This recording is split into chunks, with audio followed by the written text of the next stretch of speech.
Šodien raidījumā Rīgas pirmajā slimnīcā darbu sāk jauna poliklinika, cukura diabēta dienas pasākumi Rīgā, unikāla medicīnas ierīce nedzīstošām ādas brūcēm. Rīgas pirmā slimnīca tikko nosvinējusi savu 210 gadu jubileju.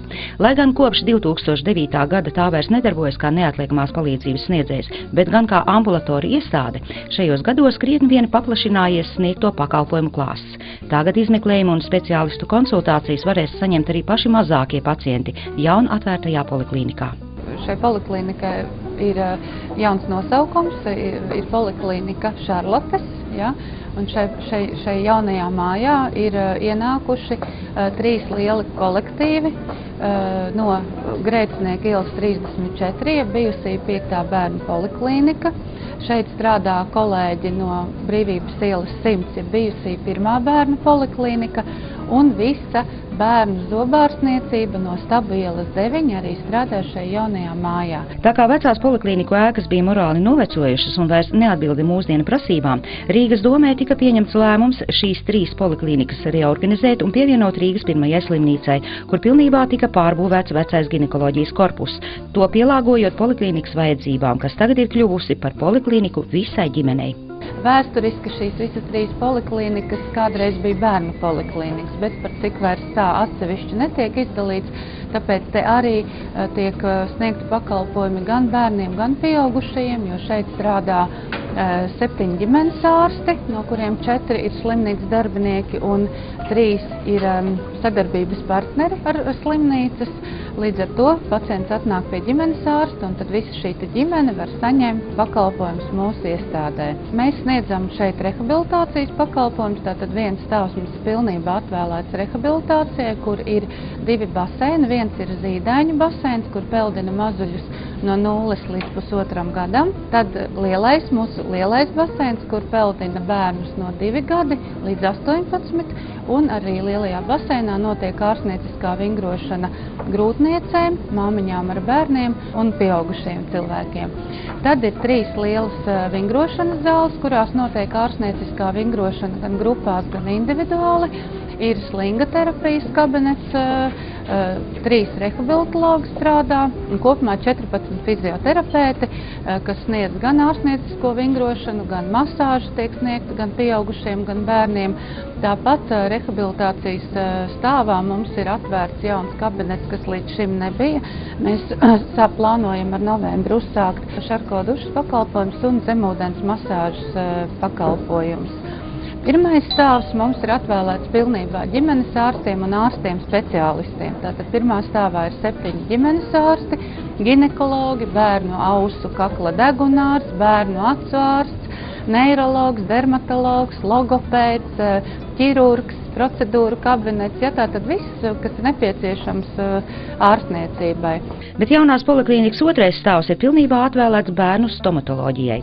Šeit tiek sniegti arī maksas zobārstniecības pakalpojumi pieaugušajiem. Šobrīd ir pieejams viss tas, kas bija pieejams Stabu ielā, bet mēs esam iecerējuši apgūt jaunas tehnoloģijas, un tikko mēs šeit būsim iestrādājušies, gribētu piedāvāt arī bērniem zobu ārstēšanu vispārējā narkozē un piesaistīt protēzistu, kurš var piedāvāt mūsdienīgas protezēšanas risinājumus. Jo gadu gaitā mūsu pacienti ir pieauguši, un daudziem no viņiem ir vajadzīgs plašāks pakalpojumu spektrs, kāds viņiem bija vajadzīgs tad, kad viņi bija bērni.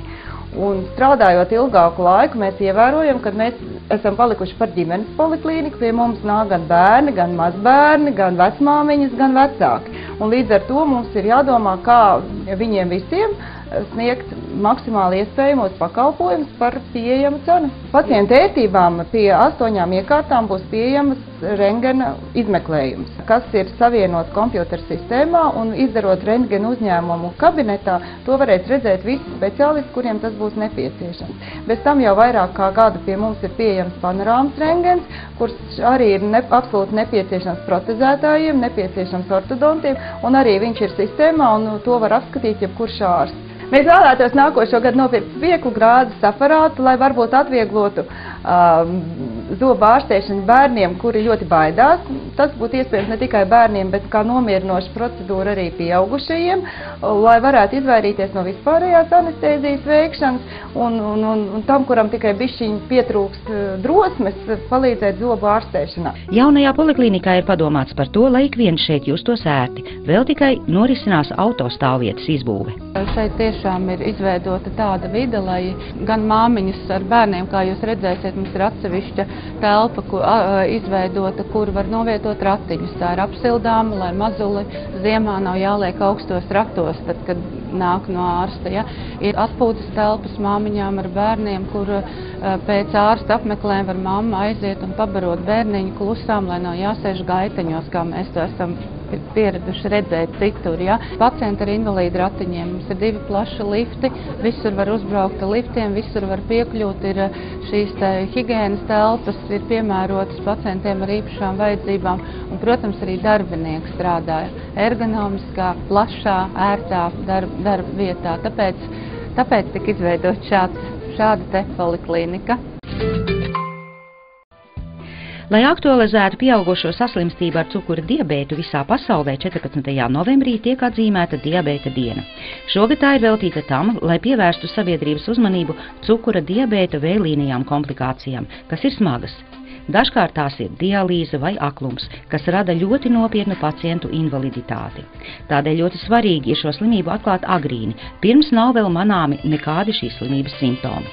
Latvijas endokrinologu asociācija šo dienu vēlētos varbūt vairāk akcentēt kā dienu, kas būtu jums jāvēlta aktīvam glikozes noteikšanai asinīs. Jo Latvijā ar cukuru diabētu slimo nedaudz vairāk kā 76 000 pacientu, lai gan skaitlis pirmajā brīdī izskatās diezgan liels, patiesību sakot, pēc pasaules statistikas šim skaitlim vajadzētu būt vismaz dubult lielam. Un problēma Latvijā ļoti bieži ir tā, ka mēs atrodam pacientam šo te cukuru diabētu jau situācijā, kad nav pacientam bijuši gandrīz nekādi simptomi, jo slimības attīstība ir lēna, pakāpeniska, un tātad atrod jau cukuru diabētu tad, kad ir akūts miokarda infarkts, noticis insults, tātad situācijas, kas jau ir maz atgrieznisks un kas neapšaubām jau ietekmē jūsu dzīves kvalitāti. Tādēļ par godu 14. novembrim un Pasaules diabēta dienai mans aicinājums būtu visiem, kuri ir sasnieguši 45 gadu vecumu, aiziet pie sava ģimenes ārsta un tukšā dušā nodot glikozes līmeni asinīs, lai pārbaudītu, vai tas ir paaugstināts vai nē. Jo, manuprāt, ļoti svarīgi ir saprast dažas vienkāršas lietas. Ja cukuru diabētu atrod agrīni, tātad jūsu glikozes līmenis tukšā dušā ir lielāks par 7 millimoliem litrā, mēs varam to ļoti efektīvi ārstēt. Un nelielas korekcijas jūsu ikdienas dzīves aktivitātēs un diētā var palīdzēt pilnībā normalizēt cukuru līmeni asinīs un neattīstas nekādas vēlīnās komplikācijas. Pasaules diabēta dienas ietvaros dažādus pasākumus rīkos vairākas sabiedriskas organizācijas. Viena no tām – Latvijas diabēta asociācija, kas ir vienīgā starptautiski atzītā šāda veida organizācija Latvijā. Šogad atzīmē savu 20. pastāvēšanas gadskārtu. Kas paveikt šajos gados? Latvijas diabēta asociācija apvieno cilvēkus ar diabētu, brīvprātīgos, viņu ģimeņas locekļus, atbalstītājus, radus draugus un paziņas, vai labās gribas cilvēks, kas grib atbalstīt diabēta kustību Latvijā. Mēs lepojamies ar to, ka kopā ar Rīgas mēru Birka kungu esam ierakstījuši pasaulē vēstījumu apvienoto nāciju organizācijā Ņujorkā, un esam lepni ar to, ka Zilā gaisma, kas ir liela diabēta starptautiskās federācijas tāda misija, kā aktualizēt zilo apli Pasaules diabēta dienu, iededzinot zilu gaismu 14. novembrī, esam to veikuši Rīgas domas tornī, kas atspīd arī šodien, un arī staro Rīgas laikā. Tornis ir zilā krāsā, ko mēs sākām daudz gadus atpakaļ, kas ir līdz šim vienīgais zilo krāsu izrotātais objekts Baltijā 14. novembrī. Latvijas diabēta asociācijas rīkotie pasākumi 14. novembrī notiks vairāk kā 25 vietās Latvijā, bet viens no lielākajiem Rīgā. Tātad 9. novembrī, laikā no 10. līdz 14. mēs rīkojam akciju, tātad durvis ir atvērtas, un cilvēki bez maksas var noteikt cukuru līmeni, pārbaudīt svaru, pārbaudīt savu veselību. Šogad pirmo reizi diabēta dienu laikā darbosies arī miega kabinets, bet būs arī, protams, ļoti liela izstāde, vairāk kā no 20 atbalstītājiem, varēs iegādāties paškontroles līdzekļus, bezmaksas informācija pieejama, ko diabēta asociācija nodrošina. Tātad tas spektrs, kas notiks Pasaules diabēta dienas laikā, kongresa namā 9. novembrī laikā no 10. līdz 14. ir ārkārtīgi plašs. Arī Latvijas diabēta federācija aicina iedzīvotājus apmeklēt pasākumus Latvijas rajona centros un Rīgā. Latvijas diabēta federācija Pasaules diabēta dienas ietvaros organizē, ja tā varētu teikt, 2 virzienu aktivitātes. Viens mūsu aktivitātes būs vērsts uz tiem cilvēkiem, uz mūsu līdzcilvēkiem, garām gājējiem, uz tiem, kuriem nav cukurdiabēts vai kuri vēl to nezin, kad viņiem būtu. Un mēs rīkojam tādas cukuru mērīšanas akcijas sabiedriskā vietā. Un šī gadā mēs 14. novembrī paredzam rīkot tādu cukuru mērīšanas un akciju, kur bezmaksas noteiksim cukuru līmeni asinīs un būs iespējams saņemt arī veselīgā dzīvesveida rekomendācijas Tirdzniecības centrā Domina. Un visu 13. un 14. novembri bezmaksas cukuru mērīšanas visiem garām gājējiem diabēta centrā. Nākošā aktivitāšu tāds virziens mums būs vairāk vērsts uz tiem cilvēkiem, kuriem jau ir cukurdiabēts, un šīs aktivitātes galvenokārt rīkos vai organizējas rajonu centros, vai arī, teiksim, rajonos mūsu diabēta biedrības. Kā katru gadu arī šogad sagatavots plašs informatīvo materiālu klāsts, kā arī nācis klajā žurnāla Saule jaunais numurs. Tad gan žurnāliņš, gan arī informācija par pasākumiem tieši kad un kādos rajonos, kādās pilsētās notiek šie diabēta dienu pasākumi, būs mūsu arī internets vietnē www.diabēts.lv. Sāpes staigājot, ko rada čūlas, sausa, jūtīgas, sasprēgājusi kāju pēdu āda. Tās ir tikai dažas no pazīmēm, kas ir raksturīgas diabēta pēdai. Tās cēlonis ir perifēro nervu bojājums un asinsrites traucējumi. Šī sensorā neiropātija ir jušanas traucējumi gan kājās, gan pēdās. Pēc pēdējiem Pasaules veselības organizācijas datiem mēs uzzinām diemžēl to, ka diabēts ir biežāk sastopamais cēlonis netraumatiska apakšstilba amputācijai. Tikko gan Latvijā, gan arī Baltijā ir pieejama jauna medicīnas ierīce, ko pielietojot ikdienā iespējams izvairīties no amputācijām. Vēlētos jūs šodien iepazīstināt ar jaunu medicīnas ierīci. Cik unikāls ir tās īpašības, tikpat unikāla un vienkārši ir tās lietošana. Tas ir DIFO-PREF. No angļu abreviatūras tas nozīmē Diabetic Food Prevention, jeb diabēta pēdas profilaksija prevencija. It kā vienkārši zeķes, īpašas sistēmas zeķes piesūcinātas mikrokapsulām. DIFO-PREF sistēma sastāv no 2 komponentiem, jeb no 2 sastāvdaļām. Tā ir zeķe un tās ir mikrokapsulas. Šīs mikrokapsulas nav vienkāršas, tās ir pildītas ar glikoproteīniem. Ko tad mums dod šie glikoproteīni? Glikoproteīni paaugstina 1.4. tipa kolagēna sintēzi, elastīna sintēzi. Tā rezultātā mēs iegūstam šo dziedinošo efektu, ādas bojājumi, čūlas izgaist, āda kļūst vesela un atkal elastīga.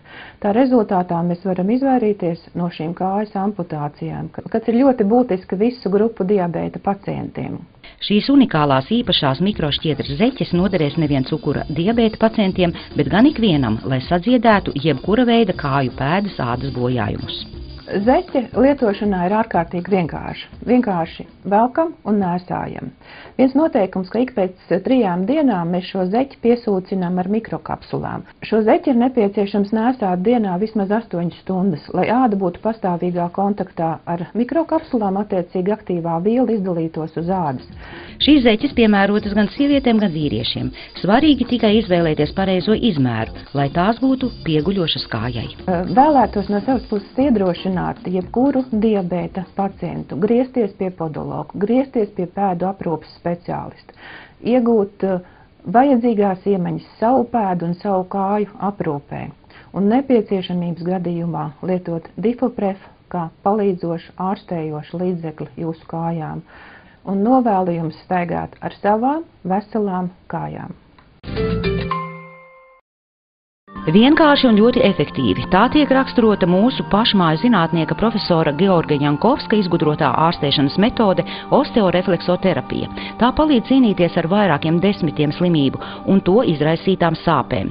Osteorefleksoterapija vai vienkāršā valodā dūriens kaulā, kas tiek veikts attiecīgi slimā orgānu segmentā, uzskatāms par pasaules mēroga atklājumu. Iedurot kaulā adatu līdz kaula smadzenēm un ievadot tajās fizioloģisko šķīdumu, tā radītais spiediens ierosina mehānismu, kas nodrošina kaulu smadzeņu cilmes šūnu pavairošanos. Latvijas zinātnieku pētījumi apliecina, ka kaula kairinājums palīdz nevien mazināt galvas, muguras un locītavu sāpes, bet izmantojams arī daudzu citu slimību ārstēšanā, kuru priekšā medicīna joprojām ir bezspēcīga. Pie tādām kaitēm pieskaitām arī miopātija, iedzimts muskuļu vājums. Mēs sākām sadarbību ar profesoru Jankovski, ņemot vērā viņa interesanto izstrādāto jauno metodi osteorefleksoterapiju. Un kopā ar profesoru mēs esam veikuši vairākus pētījumus ar kaulu smadzeņu cilmes šūnām. Un pētījuma rezultāti arī publicēti starptautiskos žurnālos. Un ko varētu teikt par kaulu smadzeņu cilmes šūnām ir tas, ka viņas jau tiek pielietotas terapijā, ne tikai osteorefleksoterapijā, arī hemato-onkoloģiskā terapijā. Tāpat arī tiek mūsdienās izstrādāts daudz dažādas jaunas metodas un ārstniecības veidi, kā izmantot kaulu smadzeņu cilmes šūnas, jāsaka, visai daudzu slimību ārstniecībai. Profesors Jankovskis ar osteorefleksoterapijas metodi palīdzējis atgūties pēc traumām un operācijām arī daudziem sportistiem un aktīva dzīvesveida cienītājiem. Vai ir kāds salīdzinājums, kas pierāda, ka osteorefleksoterapijas metode ir efektīvāka par medikamentozo ārstēšanu? Ja mēs izdarām osteorefleksoterapiju 50 cilvēku grupai un salīdzinām ar 70 cilvēku grupu, kas ārstē ar parastajām, tradicionālām metodēm, tad ir 13% uzlabojums pie tradicionālām metodēm un 67% pie mūsu metodas. Tātad ir salīdzinās divas metodas.